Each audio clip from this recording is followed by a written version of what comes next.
May dala ho ba tayong Biblia? Ay, hindi ho tayo makakabasa pag wala ho tayong Biblia. Ano po? May dala ho tayong cellphone. Ayan. O di, kung tayo po may app, ay doon ho natin basahin. Mark chapter 4 verse 13, ito po ang sinasabi, paliwanag ni Jesus, talinghaga tungkol sa mga sick. Pagkatapos sinanong sila ni Jesus, hindi ba ninyo naunawaan ang talinghagang ito? Paano nga po ninyo maiunawaan ang ibang talinghaga? Ang nihasik ay ang salita ng Diyos, ito ang nasa daan, nasikan ng salita.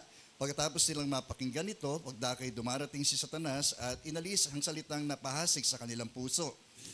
Verse 16, ang iba na may tulad naman ng mga napahasik sa kabatuhan, pagkarinig nila ng salita, ito'y agad nilang tinanggap ng may galak.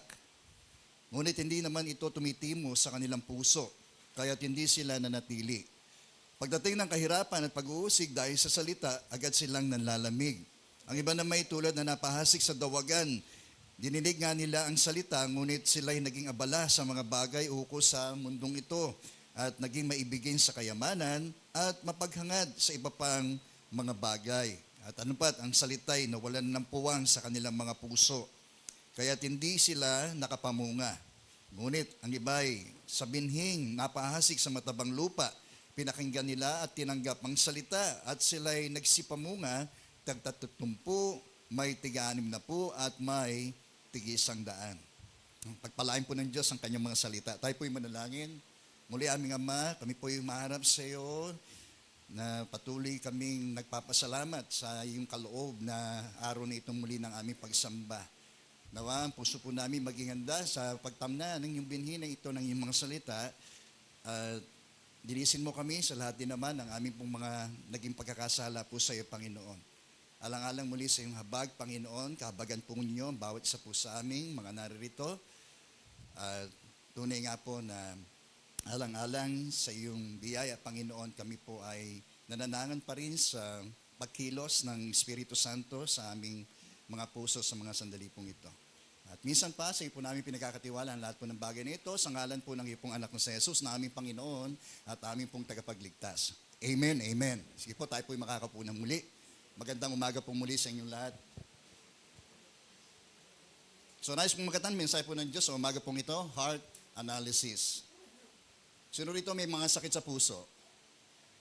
Ayan, salamat po. So, ang yung pastor ay natuklas ng meron pong enlargement of the heart, no? Nung ako po ay minsan magpasuri sa aking cardio, ay natuklasan, no, na yung pong aking puso ay lumalaki. So ito po pala ay noong pamang bata pa ako, subalit nag-ano na lang, nagmanifest na lang nito pong ako ay nasa kaidaran na po. Pero gayon pa man, salamat sa biyaya po ng Diyos na siguro, kung di ako nagkakamali, 20 taon na marahil mga nakalipas, nagsimula ako po ay na-atake doon po sa ating lugar, doon po sa Maria Lenny, no? Na hindi pa ho doon sa lugar natin kung saan nantayo po tayo, nandoon po sa garahe. At salamat sa biyaya ng Diyos sapagkat ang nakalipas sa mga taong pong yon, bagamat maaring naranasan natin ang ilan sa mga paghihirap na dulot ng pong pagkakasakit na ito, ay sa biyaya pa rin po ng Diyos tayo po ay nabubuhay. Purihin po ang Panginoon. Amen. So, heart analysis, no? Dito sa talinghagang ipinaliwanag ko ng ating Panginoong Kristo, isa sa mga epektibong kanya pong ginamit sa kanyang pagtuturo ay ang paggamit po ng mga talinghaga. Ang talinghaga po sa maling kahulugan ay maikling kwento, parang usapang araw-araw na buhay, pero meron pong espiritual na mensahe. Kaya hindi lang ito literal na kung saan atin dapat lamang na tanggapin na sa mga tunay na nangyayari sa pang-araw-araw na buhay, kundi may dulot itong mensaheng spiritual sa bawat isa po sa atin. Amen. Diyan po tayo. So, isa sa mga nilarawan po dyan ay, una, meron po tayong 3 S na makikita po dito. Una, yung pong sower o yung lumalarawan ho ito sa ating Panginoong Yesus. At ilan sa ating po mga sinasabing mga lingkod po ng Diyos, no? So sa Biblia, marami rin pong mga tinawag na larawan sa mga ministro, di ba? Ayon sa sulat doon ni Paul kay Timothy, nilawan po ang mga ministro bilang mga atleta. Tinuring din, nilarawan din ang isang ministro bilang isang ah, sundalo.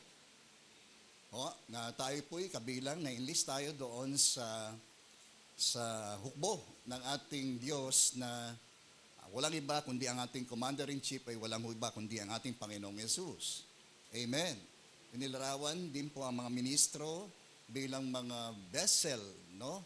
Sisidlan, no? Na kung saan di tayo ay itinuring din, nilarawan din bilang mga sower, no? O farmer.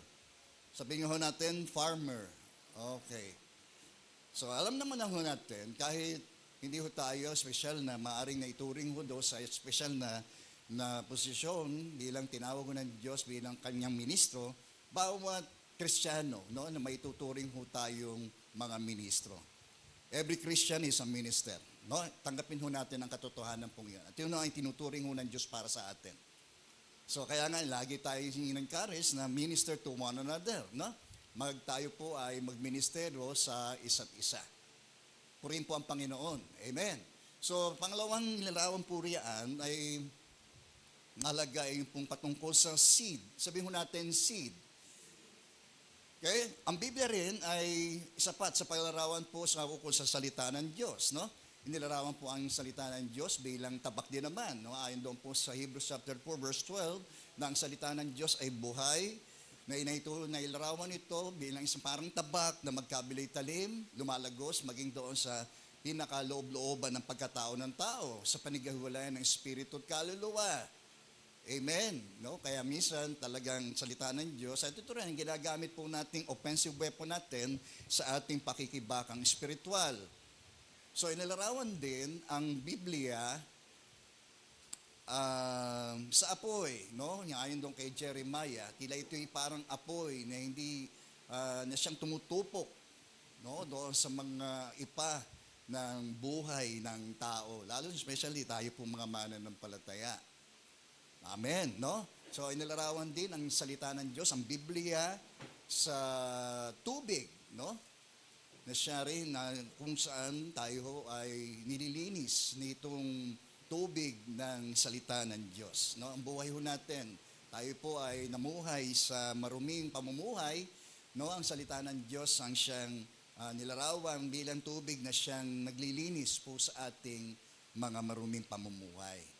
Purihin po ang Panginoon. So, sa ilan, higit sa lahat, no, tinawag ko itong salita ng Diyos ng binhi, no, na kung saan ito inihasik ng mga manggagawa. Pangatlo ay yung pong human soil, o yung soil na tinutukoy dito, yung lupa, ay tumutukoy naman sa human heart. Sabihin natin, human heart. Yan, tutukoy sa puso po ng tao. Sa Diyos, sa harapan ho ng Diyos, napakahalaga ng puso ng tao. Sapagkat yung pinaka-central, pinaka-core ng kanyang buhay, no? Lalo na may kinalaman ho ito sa kanyang ganang spiritual na kalagayan. No, kaya sa puso rin nagmumula ang pananampalataya. Sinasabi sa Romans chapter 10 verse 9 to 10, no, na kung ipapahayag ng ating mga labi na si Jesus ay Panginoon, mananalig tayo ng buong puso na siya ay muling binuhay ng Diyos. Ang isang taong sumampalataya ay maliligtas sapagkat nananalig daw po ang tao sa magitan ng kanyang puso. Amen. So mahalaga rin sa Diyos ang puso ng tao sa layunin nito, no? Sapagkat ang Diyos ay hindi tumitingin sa anumang uri ng panlabas o maaring kakayanan, kapangyarihan ng tao, kundi siya ay sumisiyasat higit sa puso ng tao. Amen. Tulad nga ho nung minsan si Samuel ay nagtungo roon sa lugar ng tahanan po ni Jesse, na ang layunin niya sapagkat inutusan siya ng Diyos doon upang basbasan ang kanyang lingkod na si David. No, sa kanyang pag-aakala na yung mga panganay na mga anak ni Jesse ang siyang tinawag ng Diyos sapagkat sila ay kabilang sa mga mga hukbo, no, sa hukbo ni Haring Saul dahil meron silang sapat na kakayanan at may mga ayos na pangangatawan, may kakisigan. At ang kanyang akala ay yun na ho ang siyang pinahiran ho ng Diyos. Subalit siya po'y sinansala ng Diyos na huwag siyang tumingin sa mga panlabas na anyo sapagkat yun daw po ang pamantayan ng tao samantala ang Diyos, no, ang higit na tinitingnan at pinapahalagan ay ang puso ng tao.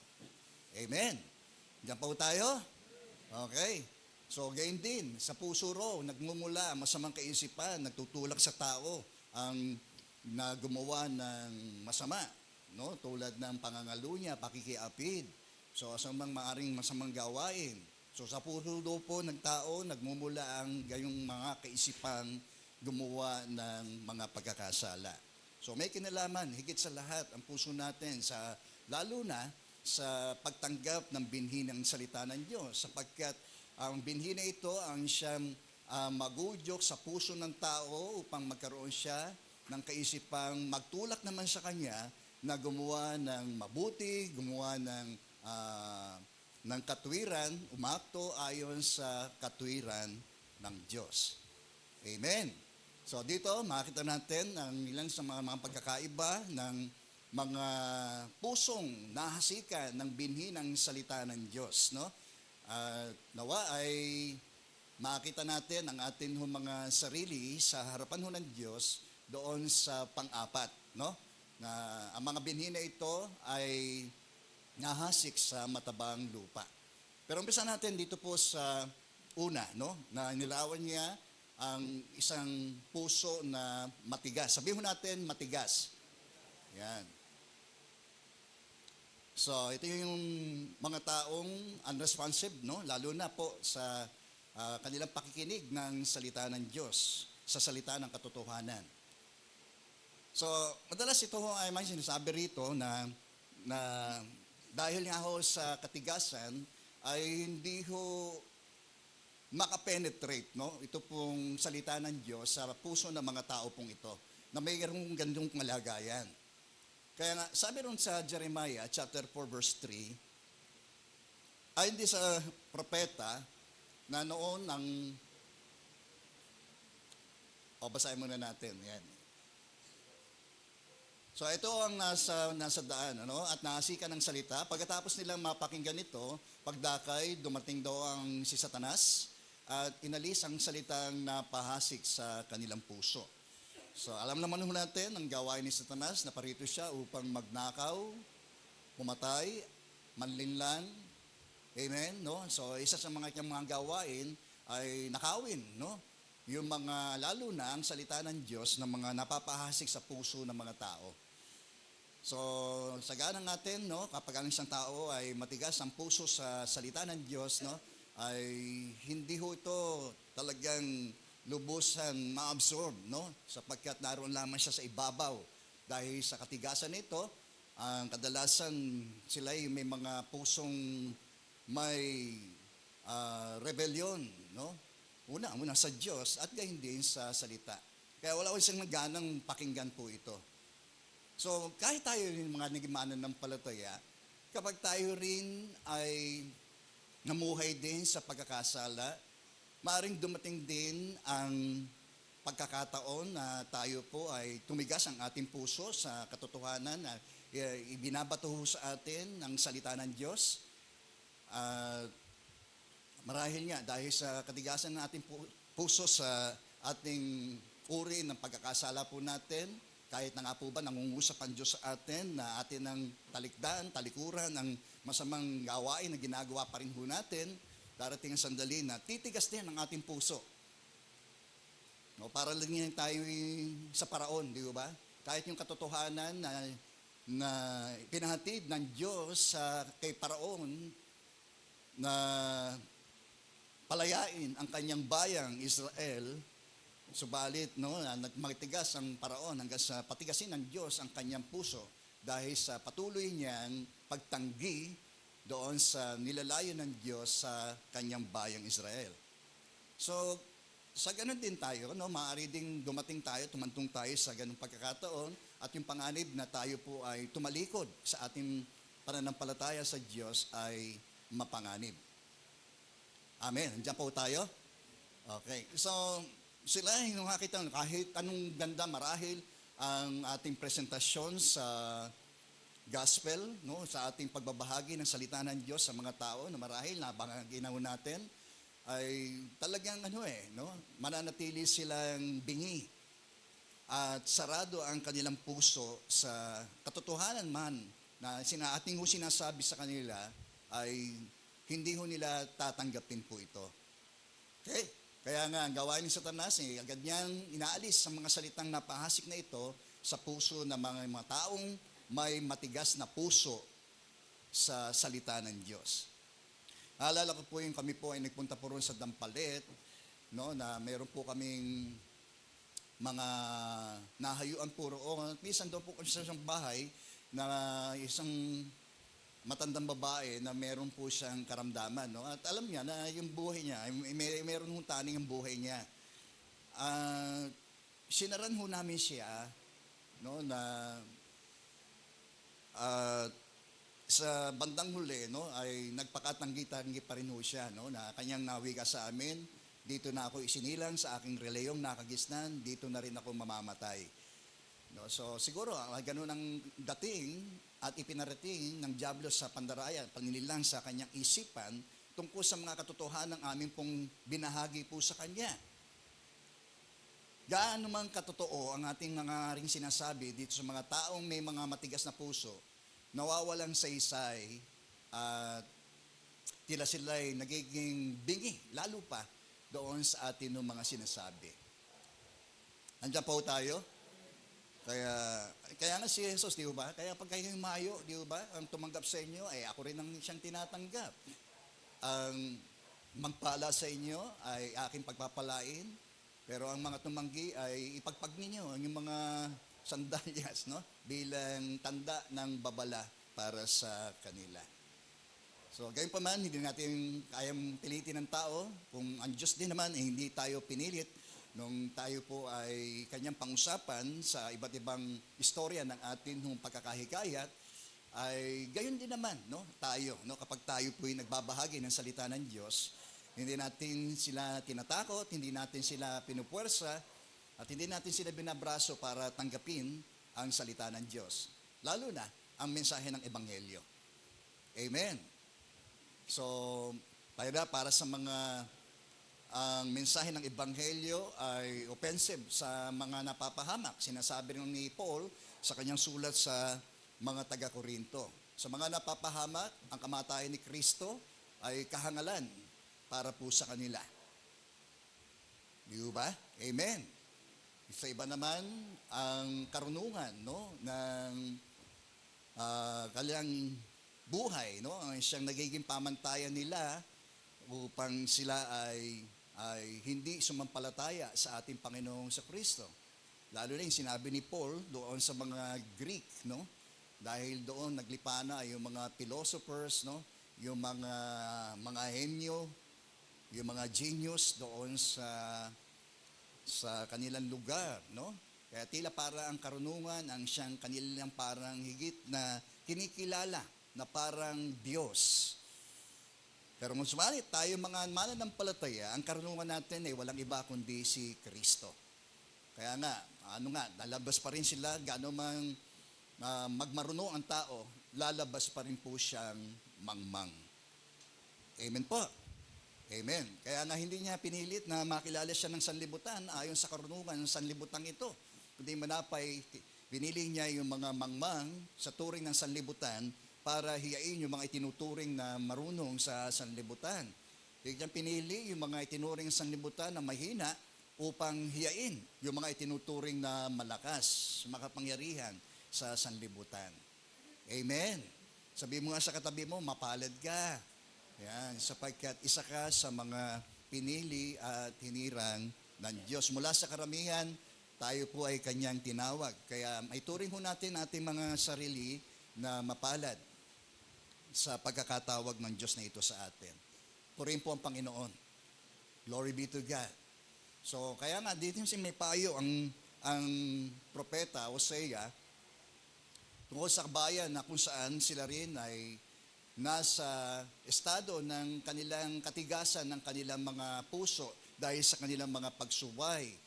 Dahil sila ay hindi nila pinahalagahan ang mga katotohanan, mga sinabi ng mga propeta noon, especially si Jeremiah, patungkol doon sa kalagayan ng bayang Israel. Dahil nga ang pagsuway nila sa kautusan ng Diyos at pagsamba, no, lalo na sa ibang Diyos, ay nagtulak sa kanila upang tumigas, no, lalo ang kanilang mga puso. Pero dahil sa Diyos pa rin ay mahabagin, mahal niya ang tipang kanyang ipinagkatipan sa kanyang bayan. So, ganun pa rin, no, na siya ay nangako ng restoration para sa kanila, pagbagong muli mula sa kanilang pagkakabagsak, at pagpapatawad at pagpapawalang sala mula sa kanilang mga nagawang mga pagkakasala. Kaya sa atin, ganito naman ang sabi ni Yahweh sa mga taga-Huda at sa mga naninirahan sa Jerusalem. Bungkalin yung muli ang napabayaang lupa. Amen. Diyan po tayo. Ganyan din tayo kapag tayo naging pabaya, no, sa pagtatanim ng binhi ng salita ng Diyos. No? Kapag hindi tayo laging natatamnan ng salita ng Diyos. Amen po ba? Tayo ay nanghihina sa ating kalagayang spiritual. Di ba? O yamang din lamang, nilarawan din ang Biblia sa tinapay. Hindi lamang sa tinapay nabubuhay ang tao, kundi sa bawat salitang nagmumula sa bibig ng Diyos. So, bilang Kristiyano, mahalaga na tayo na mismo ang nagpapakain sa ating mga sarili. Amen po ba? Bukod sa tayo at ng mga lingkod ng Diyos na siyang nagpapakain po sa atin ng mga pagkain spiritual na ito ng salita ng Diyos, tayo man sa ating mga personal na buhay, mahalaga na tayo po ay mga nagpapahalaga, amen, nagbabasa tayo ng salita ng Diyos. Amen. Naalala ba natin yon? Mga bagay na dapat po natin gawin. Gusto ba natin magtagumpay sa buhay natin? Sa araw-araw? Panghina. Parang ayaw nyo. Okay. O ang tagubili ng Diyos kay Joshua, wag mong kaligtaan, basahin ang aklat ng kautusan. O dili-diliin mo yon araw at gabi. O sa gayon, para matupad mo ang lahat ng nasusulat doon, sa gayon, no, ay ikaw ay magtatagumpay sa lahat ng iyong mga gagawin. No, sa mga aspeto ng buhay natin, kapag ang salita ng Diyos, tayo po ay malusog, no, ang ating buhay spiritual dahil tayo ay busog sa salita ng Diyos. Amen? Walang bagay na hindi natin kayang pagtagumpayan sa buhay. Yan naman may kinalaman po sa ating pamilya, sa ating trabaho, so sa anumang aspeto, sa ating magmiministeryo, sa paglilingkod natin, lahat, no, kapag tayo ay malusog at matatag, no, sa salita ng Diyos, tiyak na hindi tayo magagapi. Purihin po ang Panginoon. Amen. Kaya na, isa yan sa mga ating offensive weapon laban sa ating mga pakikitigmang spiritual, ang salita ng Diyos. Ang tabak na spiritual na salita ng Diyos. Kaya ito ang payo ng propeta sa kanyang bayan, no, na para bigyan ang Diyos din ang siyang nangusap na ito para sa kanila. Ano ang payo? Bungkalin ninyong muli ang napabayaang lupa. Okay? Amen po. So kaya nga, huwag nating ine-neglect, no, yung lalo na, no, ang salita ng Diyos, no? Ang ating mga pagdalo sa mga pagtitipon. Yung salitang negligence, di po ba? Huwag nating kakaligtaan po yun. Kanina, yung mensahe sa atin, huwag nating kaligtaan na tayo po'y makapanalangin. Ngayon po, every Wednesday, muli tayong nagbukas sa gagawain po natin, face-to-face, dito po sa ating iglesia, no? Kung kayo naman, wala pong ginagawa sa bahay, nanonood lang tayo ng TV, ano po, ng Netflix, ng mga Korean novela, bakit hindi natin gugulin, no, yung oras na ito upang tayo po ay makapagtipon sa lugar na ito at magsama-sama po tayo manalangin. Amen? So sa panalangin, napalalagyan natin, napagyayaman po natin ang ating ugnayan sa Diyos, unang-una. Purin po ang Panginoon. At tayo rin ho, ay nagiging nakakapag-mediate tayo, nakakapag-intercede tayo sa mga panalangin po, pangangailangan ng ating pong mga kapatid. Okay po, huwag nating kaligtaan. No? Ang panalangin, napakahalago yan. Hinipayo ng Biblia. Pray at all times, in all circumstances. No? Sa lahat ng ating sirkumstansya, sa lahat ng mga panahon, huwag ho nating kalimutan na tayo po ay manalangin. Okay? Mahalaga po yung corporate prayer, pero mahalaga din po yun. No? Yung sabi po kanina, yung ating mga personal na mga pananalangin natin sa Diyos. Amen po. Okay? Mahalaga ang salita ng Diyos, ganyan din ating mga panalangin. Yung mga pagtitipon, yun lang yung mga nakadadagdag sa atin para tayo po ay maging matibay sa ating pong pananampalataya. So, yan yung isang mahalagang bagay na yung skills, hindi yung sa mga bagay sa mundong ito, yung skills in faith, di po ba? You know, yung husay, no? At galing natin sa atin ng pananampalataya. Purin po ang Panginoon. Amen. Kaya sabi, bungkalin niyo muli ang napabayaang lupa. Tayo po ba ay naging pabaya sa mga nakalipas na panahon? Napabayaan natin yung mga priority natin. Baka iba na yung prioridad natin sa buhay. Okay? Kaya abang kasi pag hindi nabubungkal, napapabayaan, tumitigas po kasi yan eh. Tama ho ba yun? Yan din naman tayo sa kalagayan ng puso natin. Kapag napapabayaan po natin yan, no, sa paghahasik ng binhi ng salita ng Diyos, sa pagdidilig, pangangalaga, ay ang nangyayari diyan talagang titigas, tutuyo, titigas, hanggang sa wala nang dating sa atin ang anumang bagay na napapakinggan po natin. Okay po? So ano ang remedyo? Sabi, bungkalin niyo muli ang napabayaang lupa. Huwag ninyong ihasik ang binhi sa gitna ng dawagan. So may payo rin ng propeta Hosea na gayon din naman. Alam niyo kung babagtasin natin ang kasaysayan ng bayang Israel, paulit-ulit lang. No? Repent, repeat, repent, repeat. No? Ganun ho ang nangyayari po sa bayang Israel. At kahit yung tagubilin ng Diyos noong paman sa Deuteronomy chapter 8, no? Na kung saan, kung sila'y susunod sa kautusan ng Diyos, no, at hindi sila babaling sa anumang uri ng pagsamba sa ibang Diyos, no, pagpapalain niya ang kanyang bayan. Subalit, meron din naman siyang babala sa mga susuway, no, na kung saan ay ang mga sumpa naman ang darating po sa kanila. So, kaya ganoon nangyayari, repetitus ang nangyayari po sa kanila. At magpahanggang ngayon, alam natin, ang bayang Israel, kahit na sila ay may kinalaman sa nakalipas, sa kasalukuyan at sa darating, no, yung magiging sentro ng mga major events ay darating po sa kanila. Yung tipan ng Diyos ay hindi ho kailanman magkakabula para sa kanila. Purin po ang Panginoon. Amen. So, gayon pa man, no, ito ay may kinalaman sapagkat tayo, sa ganang ugnayan natin sa mga bayan ng Diyos, ang Israel, tayo po ang mga naging spiritual Israelites, no? Amen. Diyan po tayo. Tayo na siyang kabilang sa katawan ni Kristo, ang kanyang iglesia. Tayo ay nakakaugnay regards dito sa kanyang bayang ito. Purin po ang Panginoon. Lalapit siya sa inyo, tingnan niyo po mag-asik kayo ng katwiran at maghahani kayo ng tapat na pag-ibig. Purin po ang Panginoon. Amen. So yan po ang ating gawin. Baka ang ating hinahasik ay hindi na, no? Ang kasalanan na sa bahalit ng katwiran. Okay? Amen po. At sa gayon, tayo po mag-aani ng tapat na pag-ibig.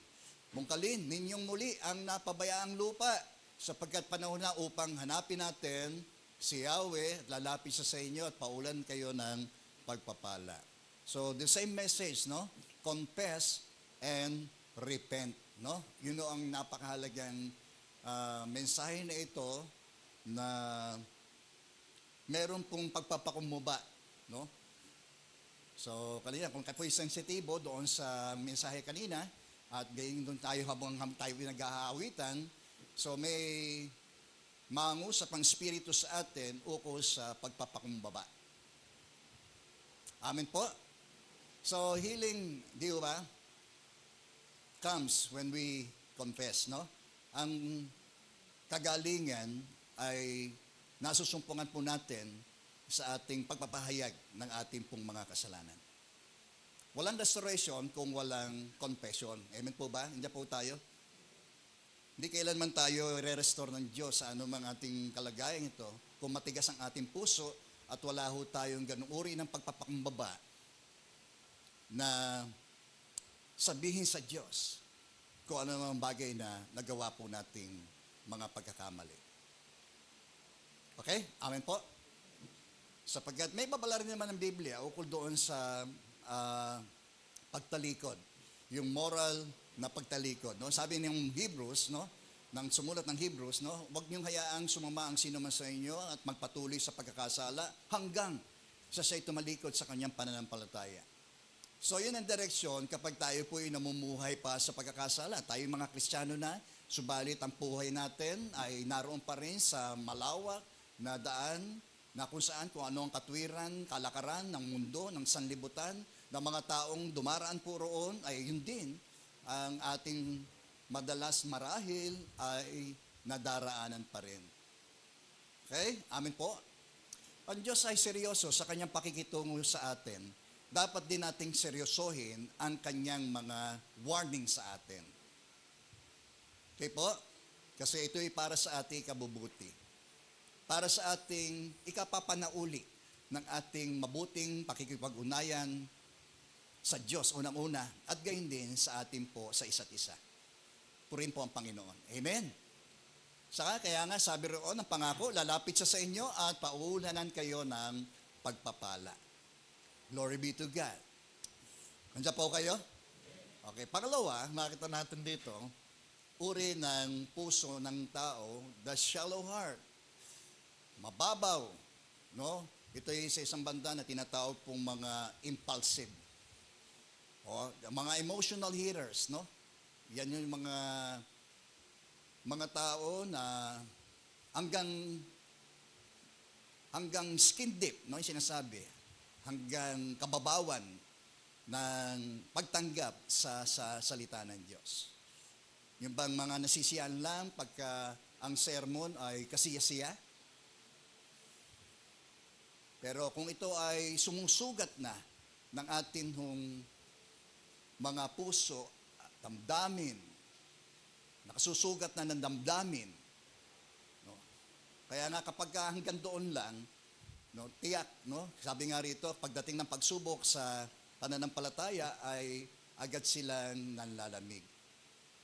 Okay? So sabi rin sa verse 16, yun natin, ang katulad ng mga binhin na laglag sa batuhan.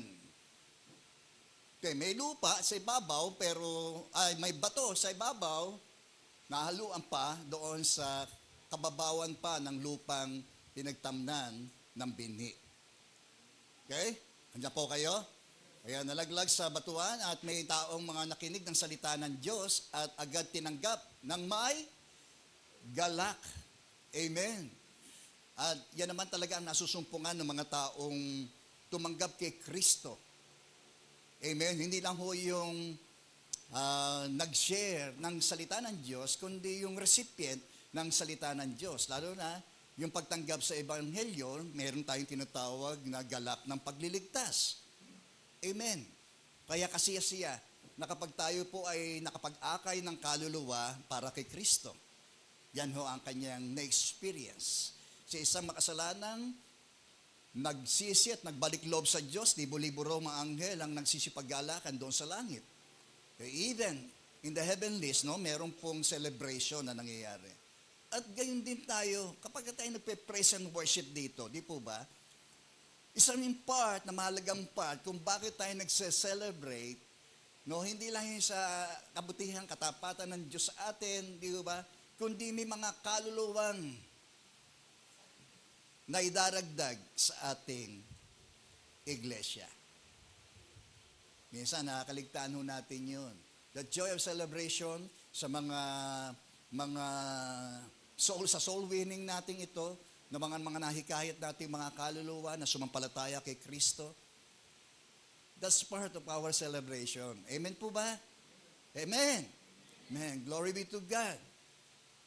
So, ayun yung mababaw dahil tinanggap nga ang may galak, subalit, sabi roon, hindi ito tumitimo sa kanila, sa kanilang puso, kaya nga skin deep lang, more on the emotion lang. At hindi sila nagtatagal. Okay? Alam nyo, kapag tayo rin ay matampuhing Kristiyano, kung hindi rin tayo handang masaktan, hindi talaga tayo tatagal. Lalo na kung itong mga pagtitiis at suffering na ito ay dahil sa ating ugnayan sa ating Panginoon. Amen po ba? Hello, nandiyan po ba tayo? Kasi ang salita ng Diyos talagang, yun nga inilarawan dito parang tabak na magkabilay talim. Tiyak at tiyak na ididil tayo ng Panginoon sa pagitan ng kanyang mga salita. Kung ano may yung naroon sa layunin ng puso po natin. Wala tayong maipagkakaila sa Kanya. Hello? Tanggap po ba natin yon? Kaya kung nasasaktan tayo kumisan, talagang masakit to talaga ang salita ng Diyos. Habang tayo tinutuwid, di tayo natutuwa. Subalit, pagkatapos natin yung malasap, kung meron tayong ganung uri ng pagpapakumbaba ng ating puso na tinatanggap natin, ang ating mga pagkakamali, naroon ang pagnanais na ito ay talikuran, tiyak na merong pagpapala na susunod po roon. Kalakip yun. Kasunod po noon ay ang kalakasang nagmumula po sa Diyos. Amen. Amen. Kaya kulang tayo sa kapangyarihan, pagtagumpayan. Dahil skin deep lang o napakababaw ng ating pagpapahalaga at pagtanggap sa salita ng Diyos. Okay po? Amen. Amen. Okay. O kung tinatamaan tayo, magpasalamat tayo sa Panginoon. Tinatamaan ka ba, kapatid? Magpasalamat ka sa Panginoon. Okay? Huwag ka magalit kay pastor.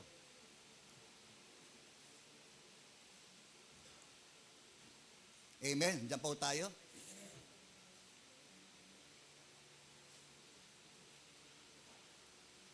So, kaya tayo narito, kahit ang Panginoon ay, yun din naman ang ating gagawin at tatayuan, lagi sa buhay natin, yung tayo po ay tumatayo sa katwiran at sa salita ng Diyos, Regardless na kung meron tayong masasagasaan, talagang ganun po Kaya nga sa mga napapahamak, ang salita ng Diyos ay offensive para sa kanila.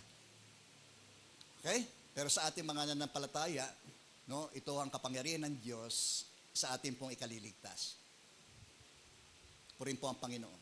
Kaya, no wonder, na kapag ganun lang ang kalagayan ng puso ng isang tagapakinig, ay agad silang nawawala.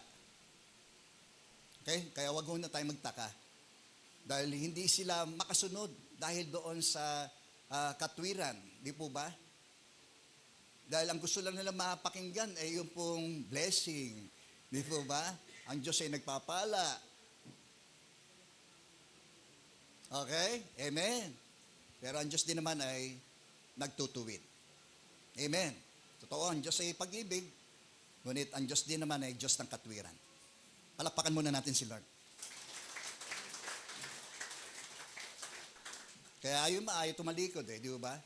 Kung ito lang ang hanap nila, ay pumunta na lang sila sa mga lugar na merong entertainment. Ang Diyos po ay hindi ho entertainment. Amen po ba? Kayo ay aming ma-entertain. Amen po? Nandito tayo para itaguyod, itayo, kung ano man yung katwiran ho ng Diyos, Regardless na kung nasa atin na po yun, kung ating pong matutulad tayo sa mga tao pong ito, na skin deep lang ang ating dating ng salita ng Diyos sa atin. Okay? Kaya nga pagdating daw po ng kapigatian, kalakip ng ating pagtanggap sa ating Panginoong Hesus bilang Panginoon, kalakip nito, yung kapigatiang lakip ng ating pagsunod sa kanyang kalooban. Kaya nga tayo inuusig di ba? O pag-uusig dahil sa salita ng Diyos, di ba? Dahil kayo naging Kristiyano at naging mananampalataya ka, no? Ang mundo ay sasalungat sa atin. Lalo na kung tayo ay sasalungat na sa kanilang mga alituntunin, di ba? Sa kanilang mga katwiran, sa kanilang mga filosofiya, kanilang mga kaisipan, lalo na sa kanilang pamumuhay. Tayo po bilang mga Kristiyano, nabubuhay tayo sa isang kaharian na kung saan ang naghahari po roon ay si Kristo. Amen po ba? Bagamat nandito tayo sa tinatawag nating visible world na ito, namumuhay tayo doon sa invisible world na ito ng kaharian ng Diyos. No, na kung saan, kung ano ang batas, katwiran, filosofiya, kalakaran ng kaharian ng Diyos, doon tayo magpapasakop. Doon tayo susunod. Amen. Hello, diyan po tayo. Kaya nga sinasabi ni Paul, mag-iba na kayo ng diwa at pag-iisip, huwag na kayong umayon sa takbo ng sanlibutan ito. Okay? Amen. Kaya nga tayo hiniwalay, di po ba? Para hindi tayo, binukod tayo sa sanlibutan ito. Kaya mamuhay tayong nakabukod. Amen po ba? Hindi yung sinasabi natin, hindi na tayo makakasalamuha. Hindi ho yun. Makikisama pa rin tayo. Para maiwas tayo rito, ay kailangan natin mamatay. Di po ba? Andito pa tayo. No? Depende na yan kung paano tayo nakikiayon sa kanilang mga sistema ng sanlibutan, o dun sa sistema na dapat po nating pairalin sa buhay po natin sa kaharian ng Diyos. Amen po? Ang hirap talaga Pag umayon tayo, hindi tayo sasalungat. Di ba? Kung anong katwiran ng mundo, gaya magiging katwiran din ho natin. Di ba? Naku, hindi na nga uso ngayon yung Minsan parang gan tayo Pinasasabi tayo kung ano na ang kalakaran, kung anong uso. Di ba? Paano kung yung uso na yun ay baluktot? Susunod pa ba tayo? Paano mo tatayuan yun? Hello, dyan po tayo? So, minsan yan ang atin ng pagyamanin natin, yung tinatawag po nating conviction. Di ba? Ang conviction, ibig sabihin niya, kung ano yung matuwid, kung ano yung tama, yun ang tatayuan mo. Regardless na hindi ito tinatayuan ng iba. Doon ka lang kung ano yung tama, kung ano yung matuwid, kung ano yung nakalulugod sa Diyos, doon lang po tayo. Hirap? Mahirap, pastor. Kaya nga, kapag gano'n ang ating naging pagtugon, ay kompromiso. No? Ang atin hong mangyayari po sa atin. Andiyan po tayo? Ano na yung sistema ng mundo ngayon? Talagang napakahirap talaga mamuhay dito sa mundong ito. Napakahirap din naman yung katwiran natin. Hindi yung kalooban ng Diyos yan. Ito ang Ito SOP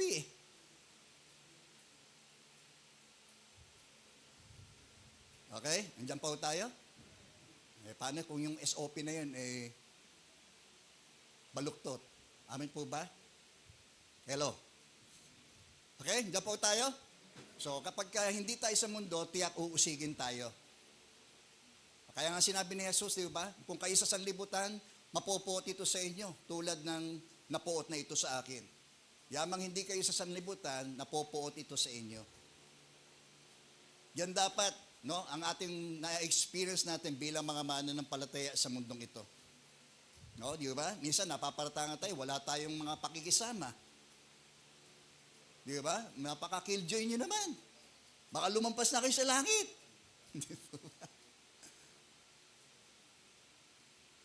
Okay? Tayo po ba'y sa Diyos? Okay? Tayo ba'y nasa panig ng Diyos, ang kanyang katwiran, doon tayo magpasako. Hindi sa katwiran ng tao. Regardless na kung masisira yung ating relasyon, mawawalan tayo ng trabaho, di ba? Minsan darating tayo doon sa punto na yun, no? Itetest yung ating faith, no? With regards doon sa ating ugnayan sa Panginoon. No, alam naman natin, we suffer sa mundong ito dahil bahagi tayo ng mundong ito Amin po ba? Nang makasalanan ng mundong ito. So sa isang banda naman, we suffer because we are a part of Christ. Kristiyano tayo eh. Amin po ba? Hindi tayo half Christian. Amin po ba? Half mundo, half Christian. Wala akong ganun. Wala akong neutral. Hello, diyan po tayo? Yung sinasabi nga ni Billy Graham, walang neutral. Is either sa Diyos ka o kay Satanas ka. Is either sa kaharian ka ng Diyos o sa kaharian ka ng sanlibutan. Okay? Amen po. Alam mo, Pastor, buhat nung ako'y makakilala sa Panginoon, hindi ako inusig ng aking mga kabarkada. Sabi ng kanyang pinagsabihan, siguro ang uri ng pamumuhay mo ay katulad pa rin ng pamumuhay nila. Okay po? Okay? Amen. Na po tayo? Umiiyak na yung bata. Ang sabi niya, Amen. Amen. Ayan, yun. Puti pa yung bata, ma-amen. So, next, sa kalagayan ng puso ng mga taong nakikinig sa ating Panginoon sa Kristo. Alam niyo si Jesus, hindi ko siya na-impress sa dami ng taong nakikinig sa Kanya. Never siya na-impress. Dami Oh, dahil alam niya, yung motibo ng puso ng mga tao na yon. Amen po? Okay? So, huwag tayo ma-insecure, no? Kapag kumukunti tayo. Nasasala lang ho tayo. Amen po ba? Hello, nandiyan po tayo? Para lang tayo, ang Diyos ay nagsasala sa atin eh. Kung talagang sila sa Diyos, mananatili ho sila. Kung hindi man, ay dahil doon sa kalagayan ng kanilang mga puso. Katulad itong pangatlong mga tao pong ito, sabi natin, crowded heart. Sabi natin, crowded heart. Ayan, crowded. Di ba? Sabi mo, marami. Marami tao, crowded. Di ba? Preoccupied. Ibig sabihin, may umuuko pa doon sa puso ng mga taong ito. Na sa halip na soul na nag-o-occupy doon, si Kristo, may ibang nag-o-occupy sa puso ng mga taong ito. Di ba? Tayo lang, di ba? Parang mga squatter yan, di po ba? Yung sa lupa mo, di ba? Ikaw na natin nakatira eh. Ngayon sa lupa mo, may mga nakapaligid na ng mga nagtayo. Hindi po tayo? O yan. So sa puso rin ng mga taong ito, ay may mga umoccupy. Bukod sa sanay doon sa binhi lamang ng salita ng Diyos, wala na yung paghahari ni Kristo, ay may mga nagsulputan, mga bahay doon. Okay? Ano po yun? Mga naging preoccupied sila na mga worldly cares, no? Yung mga alalahanin ng mundong ito. Di ba? Kaya nga, yung pinagbubuhusan nila ng kanilang lakas, yung kanilang oras, yung kanilang isip, yung mga bagay sa mundong ito. Ang mga alalahanin, ang mga bayarin. Naku, katapusan na naman. May bayaran na naman tayo. Diba? Kaya kailangan magtrabaho tayo. Trabaho, kaya pati linggo. Diba? Hindi ka nag-a-absent sa pagtatrabaho. Pero sa church, lagi tayong absent. Bakit? Sa worldly cares. Okay? Diyan po tayo. Bato-bato sa langit, huwag ko kayo magagalit. Pero yun ang totoo. Di ba? Meron ako isang nakitang larawan nakakalimutan ko lang ilagay. Pagka, yung isa, pag-outing, ang dami. Punong-puno yung sasakyan. Pero doon sa isang kabila, yung isang church, prayer meeting. Tatlo.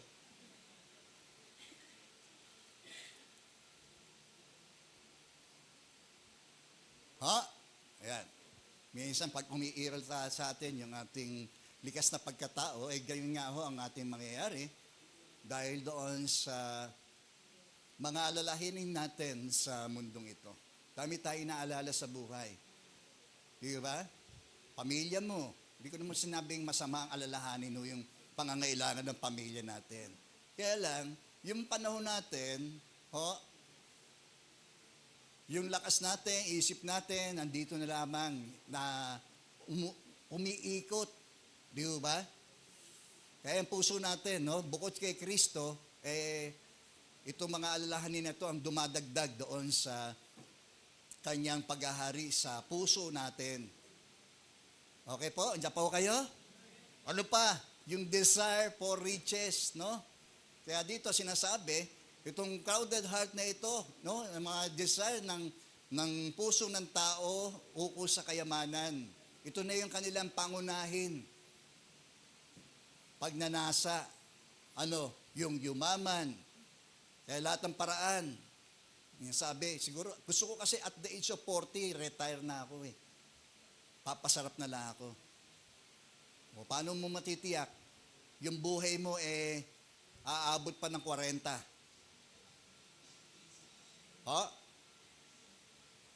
Diyan pa tayo? Kaya sinabi rito, ang riches, no, ay isa ito sa mga mapanlinlang. Kaya nga tinawag itong the deceitfulness of riches.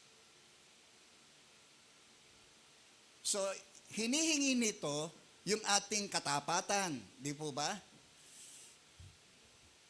Kaya yung mga taong haling sa kayamanan, talagang iiwan nila talaga ang pananampalataya. Hindi ko sinasabi ng Biblia na masamang yumaman. No? Kaya yung mukha ng kasikaman, napakarami po niyan eh. Di po ba? Kaya sinabi ni Jesus doon sa mayamang hangal, sa kanyang mga disciples, mag-ingat kayo sa lahat ng uri ng kasakiman, sapagkat ang buhay ng tao ay wala sa laki ng kanyang kayamanan. Amen po. Diyan po tayo.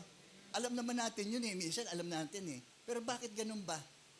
No? Dito tayo naakay na dito natin nilalagay yung security natin. No? Kapag meron kang pera, ay, di ba? Secured ka. Di ba? Kaya nga tinawag siyang hangal ng Panginoon eh. Hangal, sa gabing ito, babawiin ang iyong kaluluwa. Kanino mapupunta yung lahat ng mga tinipon mo, pinagsikapan mo, pinagpawisan mo, pinag-isipan mo na mabuti. Okay? Diyan pa tayo? Kaya nga, hindi man ang Diyos sa atin, ibigin natin ang Panginoon Diyos ng buong puso. No one can serve two masters, di po ba? Walang makapaglilingkod ng sabay sa dalawang Panginoon. Sa kayamanan o sa Diyos. So, walang neutral. Amen po ba? Diyan po tayo? Okay? Amen? Desire for riches, no? Sapagkat ano mapapala ng isang tao, makamtan man niyang buong sanlibutan, pero yung kanyang kaluluwa ay mapahamak. Ano may babayad ng tao para maibalik yung kanyang buhay?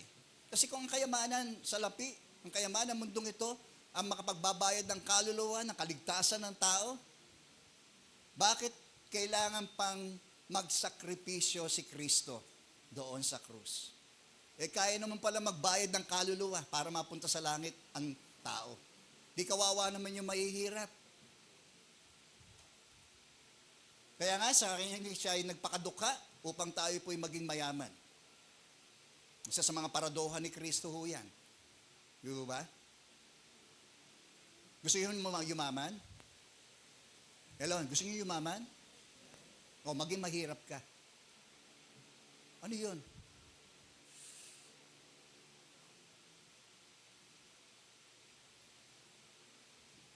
Minsan pagka yung nakapagbabago ho ito ng pananaw ng ugali ng tao eh. Pagka yung yumayaman ka, umuunlad ka, minsan nagpapabago ho ng yan, ng pananaw at ugali. Kaya nga, malagi tayong sinasabi ng Panginoon sa atin, mag-ingat tayo. No?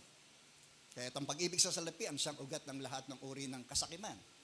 Dahil sa pag-ibig ito, may mga taong nalayo sa pananampalataya dahil sa kanilang masamang mga hangarin na ito. Yung riches, sa tama, mabuti ho yan, no? Kung ito'y nagagamit sa wasto at paraan. Kung tama ang puso ng tao. Kaya minsan hindi tayo pinag-ayaman ng Diyos eh. Di ba? Totoo. Di ba? Hindi tayo maaring magiging mabuting katiwala. Okay? Amen? And the last 4 things, di po ba? Kaya yung last, di po ba? Marami sa mga bagay, sa mga material na bagay. Marami dito pagka nagpapahalaga, kapag tayo nagpapahalaga dito sa mga bagay lamang sa mundong ito ay mabibigo rin ho tayo. Kahit yung pinaka-latest, no? Na sinasabi nating modelo na ano. Pagkatapos nun, once na ma-acquire mo yun, luma na yun. Tama? O, bago nga natin, nabili natin sa isang malaking halaga, pero once na mapasa kami mo yun, luma na yun. Okay po? So, huwag tayong mag-gasa ng mga bagay dito sa mundong ito. Amin po ba? At palitan natin ang higit na pagdanasan natin para mamuhay tayo ayon sa kalooban ng Diyos, no, sa kaharian ng Diyos. Mamuhay tayo ng simple, live beyond our means, di po ba? Do not live beyond our means. Huwag tayo mamuhay ng higit doon sa ano natin. Kaya dito nagmumula yung paghahangad natin eh. Gusto natin yung last ay gusto ko pa. Sabihin nga ho natin, gusto ko pa. Gusto ko pa. Yun ho yun. Kapag nandoon na tayo, para din tayong umiinom ng tubig alat. Habang iniinom mo yun, lalo tayong nauuhaw. Kaya kaingat tayo. Ang puso natin, ingatan ho natin sa mga bagay na ito na maaring naroon na sa puso natin. Okay po? Crowded heart. Sige, pangapat, sabi rito, ito naman ang katulad ng mga binhing na laglag sa matitirik na halaman. Sila ay mga taong nakikinig ng salita ng Diyos. Ngunit, tingin niyo po, dahil sa mga alalahanin sa buhay, pagkasilaw saan? Sa salapi o kaya ay pagkahumaling sa ibang mga bagay, ang salita ay nawawala ng puwang sa kanilang puso, kaya't hindi ito nakapamumunga. Okay po? Kaya pagka nagsasalita, yung mga taong nahaling dito, naalipin dito, puro lagi may pera. Puro yung kanyang mga alalahanin sa buhay ang lumalabas sa kanyang bibig. Kasi yun ang laman ng puso niya eh. Amin po, diyan po tayo. Kapag ang puso natin ay puno ng salita ng Diyos, amen po ba? Ito yung masasabi ho nating isang mabunga isang productive, fruitful life. Amen po ba? Amen. So sabi roon, verse 20, ito naman daw po ang katulad ng binhing nalaglag sa matabang lupa. O tingnan natin kung ito ang dinidescribe ng puso po natin. Sila yung mga taong nakikinig. Nakikinig po ba tayo? Okay. So may mga tinatawag na two kinds of listener, yung passive tsaka yung active. Isawa ay mabilang tayo rito sa mga active listener. Okay? Diyan po tayo. Hindi tayo nakikinig. Yung isip natin nasa ibang lugar. Ha? Mamaya pupunta kayo ng SM. Ha? Magsi-September na eh. Malamig ang simoy ng SM.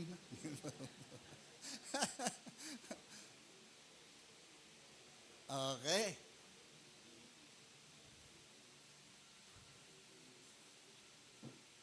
Minsan, di ba? Isang araw na nga lang tayo.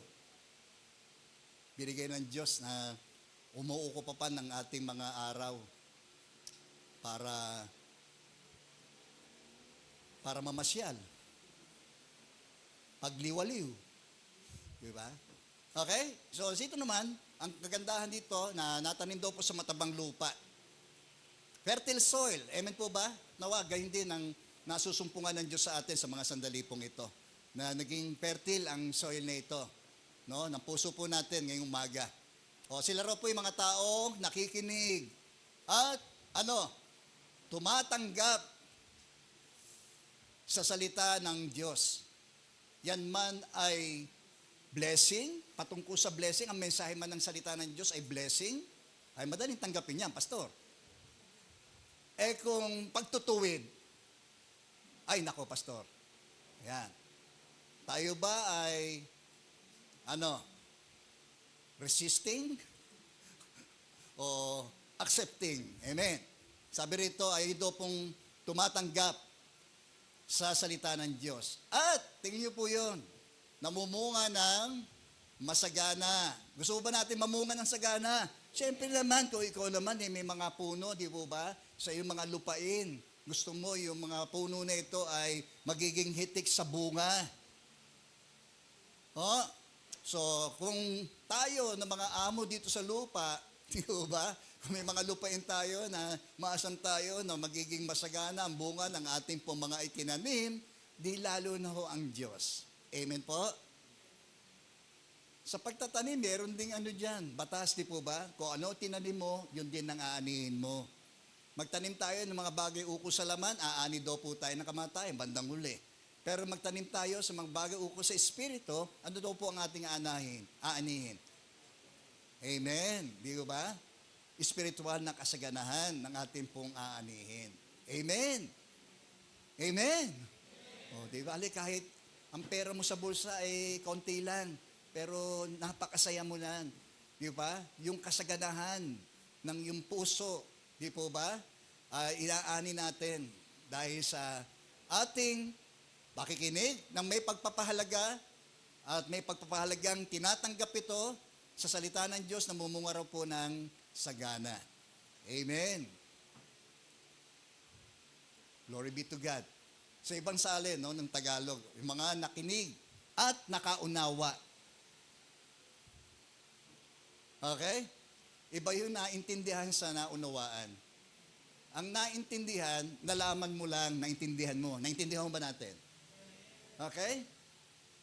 Yung naunawaan, yung pong mga taong isinabuhay, yung ang taong may unawa. Okay po? Nakuha niyo po? Kaya, mapapatunayan yan sa atin ngayon. Sa simula dito, kung tayo nga talaga ay naunawaan natin yung pangungusap ng Diyos sa atin, mga personal. Okay po? Diyan pa tayo? Tumanggap ng salita ng Diyos at namunga ng sagana, may tig-30, may tig-60 at may tig-100. Amen. So, tingnan natin, ang uri natin buhay. No? Ito ay sapagkat magbubunga ho ito ng kabanalan. Suriin nga natin ating buhay. Namumuhay ba tayo sa kabanalan? Okay? Sapagkat tulad ng sinabi ng Romans chapter 6 verse 22, ngunit ngayon pinalaya na kayo mula sa kasalanan. Okay? Huwag na tayong mamuhay. Huwag na tayong paalipin pa sa kasalanan.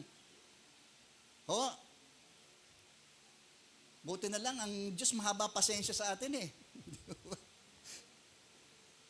Kasalanan at naging alipin na ng Diyos. Alipin na ho tayo ng Diyos. Dati alipin tayo ng kasalanan. Ang kasalanan ng ating taskmaster. Sunod-sunuran tayo doon. Kaya nga bilanggo tayo eh. Di ba? Si pastor dati alipin ng inom, no? Ng alak. No? Kaya pag wala mangungutang. Minsan magnanakaw pa. Doon sa tindahan ni Lola Sisang, no? Minsan nakukuha namin doon, tanduay, di ba? Minsan, mga sitsirya para pulutan namin. Kasi may bukas na doon eh. Yung kalokohan namin nung araw. Kasi alipin ka eh. Pag hindi ka noon, kasi sunod-sunuran ka doon, kahit ipagnako mo, ipangutang mo, gagawin mo kasi alipin tayo ng kasalanan na yun. Hello, nandiyan po tayo? Ngayon tayo'y pinalaya ng Diyos nung tayo'y sumampalataya sa ating Panginoong Yesus. Tinanggap natin siya. na ating tagapagligtas at Panginoon na ating buhay. The same, no, na makita natin, ang siniting nilalaya sa pagkaalipin ni Satanas, pagkaalipin natin sa impluensya ng mundong ito, sa pagkaalipin natin ng kasalanan. Amen? Ngayon tayo naging alipin na ng Diyos. O ano natamo natin? Buhay na banal. Alam niyo, mas mapayapa kapag tayo namumuhay. Amin po ba? Buhay nga namin yun sa sanlibutan, pero walang kapayapaan. Masaya lang kami pagka lang, di ba? Pero wala akong kapayapaan. Oh, lagi pa nga may gulo eh. Okay po, diyan po tayo. Hindi lang mahuto para sa mga lasinggero ho. Kasi iba na tayong mga nagagawang mga kasalanan. Iba rito mga manunugal. Sige, kausapin nyo ngayong katabi nyo. Ano ka nung araw? Ay, chismosa ako nung araw. Ay, nako. Pastor, bungangera ako nung araw.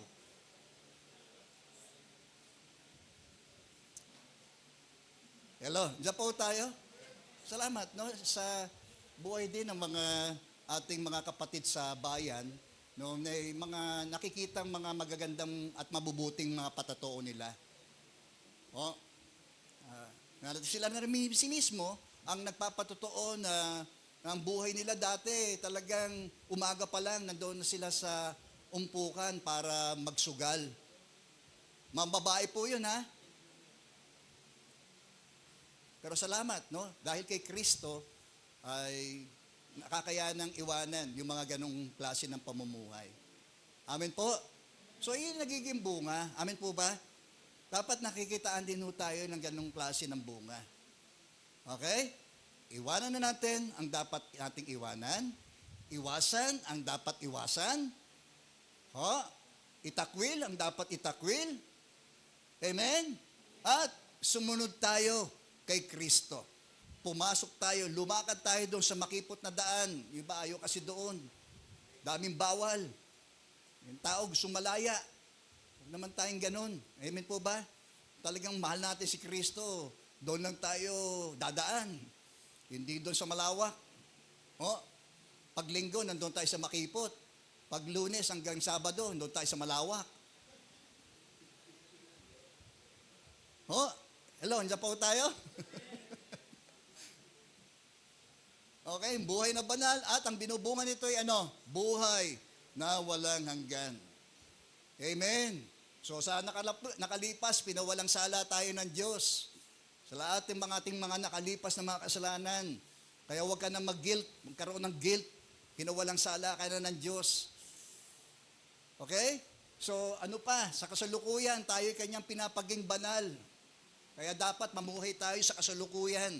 Ito ang nilalayo ng Diyos para sa atin. Para ihanda tayo doon sa pagluwalhati ng Diyos sa atin sa darating. Okay po? Amen? So, banal at mabungan nito ay buhay na walang hanggan. Kaya ang pagtitiis natin sa buhay na ito, hindi mahambing sa kaluwalhating sa atin. Umuwi man tayo, sasalungat tayo sa sanlibutan ito, tiyak po yan. Okay po?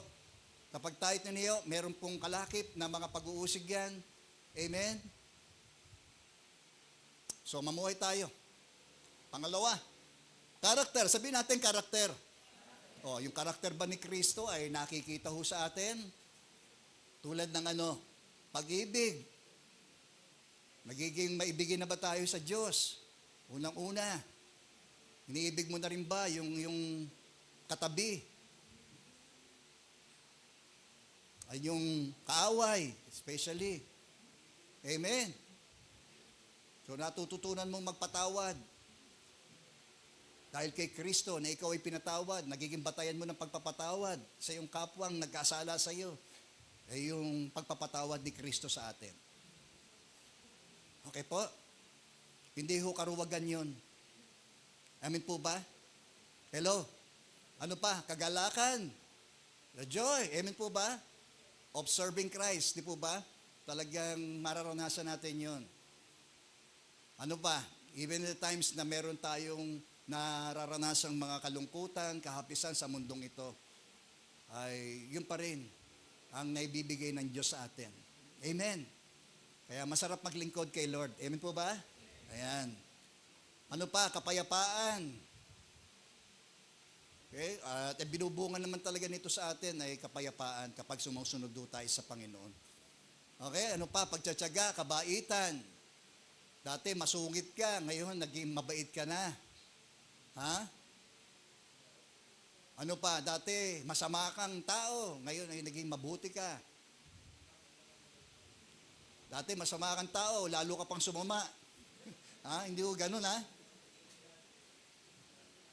Ano pa? Katapatan. Dati ano ka? Ano ka? Tuso. Di ba? Minsan pati Diyos, inaano natin, tinutuso natin. Di ba? Hallelujah. Amen po ba? So hindi lang tayo tapat sa anumang bahagi ng buhay natin, kundi sa lahat ng aspeto ng buhay natin, dapat maging tapat tayo. Naalala ko po yung kwento patungkol doon sa isang lalaki, pumunta ho siya sa simbahan. Humiling ho siya sa Panginoon Diyos. Diyos, kung ako po'y pagkakalooban po ninyo ng kabayo, akin pong ibebenta po yun. At kapag naibenta ko po yun, hati po tayo. Sabi niyang ganon. Di, matapos siyang manalangin, lumabas po siya ng simbahan, at anong katuwaan ho niya nung may masalubong mo siyang napakalaking at napakagandang kabayo? Sabi niya, praise the Lord, tinugon ako ng Diyos. So ang ginawa ho niya, ay agad ho niya sinakyan at siya'y nag-isip na pumunta doon ho sa pamilihan para ibenta ho yung kabayo. Dahil yun ang kanyang ipinagkasundo sa Diyos eh. Ang ano mo, mapabebentahan sa kabayo, hati po sila. Okay? So sa kanyang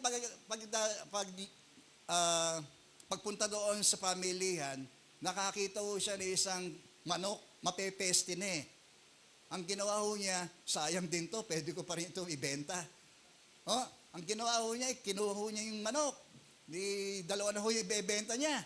Pagdating doon sa family, pumesto ho siya, naglagay ho siya ng tag price doon sa manok at doon sa kabayo. Okay? Diyan pa ho pa kayo? Naglagay ho siya ng tag price doon sa kabayo na 30 pesos. At doon sa manok na kanyang napulot na mapepeste na, naglagay ho siya ng tag price na 30,000. Hindi, siyempre lahat ng daan eh. Buko yun, lahat ng tao, asunod na doon eh. No? Sabi, 30 pesos, hindi dapat ka na nagkaalok. Kaya na sabi, may kasunduan. Mabibili mo lang itong kabayo sa 30 pesos kung bibilin ninyo itong manok na 30,000. Sira pala ulo nitong taong to eh. Sabi nung iba. Pero gayon pa man, meron pong nangahas na bumili. No? Magkano ang kanyang naging pera? 30,000 at 30 pesos. So naalala niya ngayon na yung pangako niya sa Diyos na kung mabibili yung kanyang kabayo, ay maghahati ho sila ng Diyos. Kaya bumalik ko siya ng simbahan at naghulugo siya ng 15 pesos para doon sa kanyang pinangako. Amen. Diyan pa po tayo. Alam niyo, totoo yung sinasabi ng Biblia, daig ng makasanlibutan ang mga matuwid. Okay po? Ganyan ba tayo? Tapat ba tayo sa Diyos? O chinatsani rin natin ng Diyos? Okay? Amen. Ano pa? Kahinahunan. Dati mapusok tayo. Wala tayong pagpipigil sa sarili. Pero ngayon, dahil kay Kristo, naging mahinahon tayo. Amen. Ako nga ako noon ako po yung nanalangin noon kasi may ilang beses din akong bumagsak dito sa bagay na ito eh. Okay? Kasi tayo, ayaw natin yung ipoprovoke tayo eh. Di po ba? So, ganun, no? Sa aking pagiling sa Diyos na, Panginoon, kahit saktan ako ng taong ito, Panginoon, tulungan mo ako na wag akong kumilos. Kahit anong gawin sa akin, kahit anong sabihin niya, Panginoon, wag mo po akong Di bali na akong maging duwag. Tawagin akong duwag. Wag lang akong makagawa ng isang bagay na hindi makalulugod sa iyo. Okay? Purihin po ang Panginoon. So, dumaan din ako sa ilang mga pagsubok na ito, pero salamat sa Diyos, sa biyaya ng Diyos ay napagtatagumpayan. Amen po. So, ganun din tayo. No? Kung tayo wali kay Kristo, wala ko tayong magagawa. Totoo po yan. No? So, alam natin kung ang ating buhay spiritual ay malakas. Amen po ba? Pinagtitibay ho natin. Tiyak, itong lang mga bunga na ito ay atin hong mararanasan. Amen po? Yan.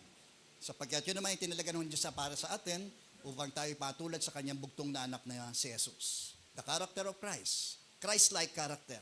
Yun ho ang pakamithin natin na makita po sa atin. Purihin po ang Panginoon. Kaya walang batas na maging lilaban dito sa mga ganitong mga bagay. Wala akong mag-uutos sa ating bawal umibig, bawal maging mahinahon. Wala po. Ito po ay may layang ginagawa ho natin. No? Na mayroong pagpapasakop sa kalooban ng Diyos. Sumunod, sige po. Nandiyan po kayo? Good works, no? Mahalaga po yan. No? Kaya sa gayon, makapamuhay kayo ng karapat-dapat at kalugod-lugod sa Panginoon, sasagana sa lahat ng mabubuting gawa. Tayo naligtas, hindi usap magitan na mabuting gawa. Ito ay resulta na lamang at ebidensya na tayo po ay mga taong naligtas. Purihin po ang Panginoon. Amen po? Yan. Kaya nga, dapat ito ang ating maging lifestyle, no? Sa buhay natin sa araw-araw. Hindi lamang ting araw ng linggo, kundi sa bawat araw ng buhay natin, mamuhay tayo ng karapat-dapat, nakalulugod sa Kanya, at siya naman nakakita ho sa atin sa lahat ng araw. Ano po, ang magiging bunga nun? Sasagana tayo sa lahat ng uri ng mabubuting gawa at lalawak ang inyong pagkakilala sa Diyos. Purihin po ang Panginoon. Good works. Amen po ba? Purihin po ang Panginoon. Meron po ba? Soul winning. Mahalaga rin ho yan, no? Isa na yung mahalagang bunga niyan, tayo po'y makakapanghikayat. Sapagkat dahil tayo may bunga ng Espiritu Santo, tiyak na makapanghihikayat po tayo ng mga tao para kay Kristo. Amen po? Yan. So, naging challenge ito sa atin, di ba? Bilang mga mananampalataya, i-challenge na natin ito ng Panginoon sa atin na humayo tayo, no? Gawin natin yung ipinag-uutos na humayo tayo at gawin nating alagad ang lahat ng bansa, lalo na sa hangarin tayo ay makapangaral ng mabuting balita para sa kanila, sa kanilang ikaliligtas. Ang mga sasampalataya ay tiyak na maliligtas, ngunit ang mga tatanggi ay mapapahamak. Huwag tayo mawala ng loob kapag yung ating mga sinesiran ay tumatanggi. Dahil matigas ang mga puso nun. Amen po ba? Amen. Matigas ang mga puso ng mga tao talagang tumatanggi sa salita ng Diyos. Okay, nais ko rin makahikayat dyan ang sasampalataya kay Kristo. Nawa ay ganun din ho ang ating maging hangarin sa buhay bilang mga Kristiyano na makahikayat tayo ng kaluluwa. Unahin mo yung mahal mo sa buhay. Baka hanggang ngayon, hindi pa alam na ikaw ay isang Kristiyano na. Doon ka magpatotoo. Isunod mo yung mga kaanak mo. Mahal mo sa buhay. Sharean mo sila. Sumunod yung mga kaibigan mo. Yung mga nakakasalamuha mo sa araw-araw. Sharean mo. Nasharean mo na ba sila? Tagal-tagal mo na silang kasama pero hindi mo pa sinisiran. Diyan po tayo? Okay, nawa magkaroon tayo ng isang puso na katulad ng sa Panginoong Yesus. Di ba? Naparito siya upang hanapin at iligaw ang mga hanapin at iligtas ang mga naligaw. Purihin po ang Panginoon. Glory be to God. So, anong dapat natin gawin sa mga oras na ito? At ito rin isa sa mahalagang challenge sa atin sa ngayon ng Diyos. Una, mangumpisal tayo. Okay? Amen po ba? Healing comes from confession, no? Ang paghihilom sa unang-una yung relasyon natin sa Diyos kung alam natin, yung ugnayan natin sa Diyos ay nasira ng ilang mga bagay, ng mga dahilan ng ito, ay lumapit tayo sa Kanya na patuloy tayo nagpapakumbaba at humingi tayo ng tawad and then mag-decide tayo na umiwas, tumalikod sa mga nagawa ho nating mga pagkakasalang ito. Okay? When without repentance, there will be no restoration or revival na mangyayari. Amen po. Lumapit tayo sa Diyos. Tayo po lahat ay tumayo. Lumapit tayo sa Diyos na tayo po ay magpakumbaba sa Kanyang banal na harapan sa oras na ito. Awitin muna natin yung awit na puso ko'y dinulog sa iyo. Hallelujah. Sa diwa ng awit na ito, ay ayaw natin na maging malaya ang pagkilos ng Espiritu Santo sa ating mga puso, sa ating kalagitnaan. Gawin natin personal. Gawin natin seryoso ang ating paglapit na ito sa ating Panginoon. Panalmuntahan na.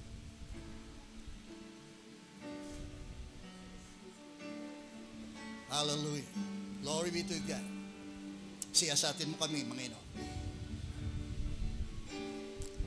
Ang puso ko'y dinudulog sa'yo, nagpapakumbaba, nagsusumamo, paging dapatin mo, ikaw ay mamasdan, makaniig ka at sa'yo ay pumisan. Ang puso ko'y dinudulog sa'yo, nagpapakumbaba, nagsusumamo, paging dapatin mo. Ikaw ay mamasdan, Panginoon, sa iyong karigtan, sa iyong kabanalan, Panginoon. Sa iyo ay pumisan, loobin mo ang buhay ko'y maging banal mong tahanan, luklukan ang iyong wagas na pagsinta. Daluyan ng walang hanggang mga papuri pagsamba, maghari ka, O Diyos, ngayon at kailanman. Tayo po'y lumapit muli sa Diyos sa mga sandali pong ito. Ang puso ko'y dinudulog Tulad ang aming inaawit, Panginoon, buong puso, buong pagpapakumbaba, kaming lumalapit sa trono ng iyong kabanal-banalan. Luwalhatiin ka, Paging mo, Oh God, to you, ikaw ay we adore you, Lord. mamasdan, makanig at sa'yo ay pumisan. Loobin mo ang buhay ko'y maging banal mong tahanan, luklukan ng iyong wagas na pagsinta. Daluyan ng walang hanggang mga papurit pagsamba, maghari ka, O Diyos, ngayon at kailanman. Loobin mo ang buhay ko'y maging banal mong tahanan, luklukan ng iyong wagas na pagsinta. Daluyan ng walang hanggang mga papurit pagsamba, maghari ka, O Diyos, ngayon at kailanman. Oh God, loobin mo. Loobin mo ang buhay ko'y maging banal mong tahanan, luklukan ng iyong wagas na pagsinta. Daluyan ng walang hanggang mga papurit pag magsamba. Maghari ka, O Diyos, ngayon at kailanman. Maghari ka, O Diyos, ngayon at kailanman. Maghari ka, O Diyos, ngayon at kailanman.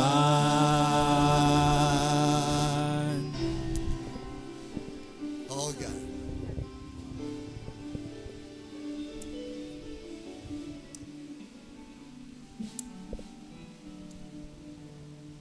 Patuloy mo kami siya sa atin sa umagang ito. Ano na ba ang kalagayan ng aming mga puso, Panginoon? Tulad pa kami ng mga nahasik sa daan, sa batuhan, Panginoon? O may mga dawag pa, Panginoon? O dawag na Panginoon na umuuko pa ng aming puso na dapat sana'y ikaw lamang ang siyang naroroon, Panginoon. Marami nang umaagaw sa aming pag-ibig sa iyo. Panginoon, nais po namin maging tapat sa iyo. Kung paanong nakikita mo rin kung ang puso po namin tapat o hindi. Nais namin magpakumbaba. Aming pagkilala sa aming mga naging pagkukulang, kasalanan po sa iyo, Panginoon. Minsan pa, Diyos, dinisin mo kami. Dinisin po niyo kami, Panginoon. Ang aming mga puso. Ang mga layunin ng puso po namin sa mga sandali pong ito. Forgive us, Lord. Patawarin mo po kami. Alisin po ninyo ang mga uri ng kapalaluan sa amin, Panginoon. Bigyan niyo po kami ng isang pusong patuloy na nagpapakumbaba. Kinikilala ang aming mga pagkakamali, Panginoon. Praise God. Hallelujah. Glory be to God. Purihin ka, Panginoon. Salamat po, Panginoon. Hallelujah. Panghawakan po namin ang iyong mga salita, Panginoon. Sa mga oras na ito. Purihin ka, Panginoon. Salamat po, aming Ama. Salamat sa iyong presensya, Panginoon, na patuloy po ninyong pinararama sa amin ang iyong kalinga, habag, at pagmamahal po sa amin. Salamat, Panginoon. Maraming pong salamat. Hallelujah. Purihin ka, Panginoon, aming Ama. Patuloy po namin minsan pa inilalagak sa iyo ang lahat ng ito, Panginoon. Sa iyong paanan, sa iyong puso, Panginoon. Muli, Panginoon, binabalik po namin sa iyo ang lahat ng aming papuri, pasalamat at kadakilaan sa matamis na pangalan po ng iyong pong anak na si Jesus. Amen, amen.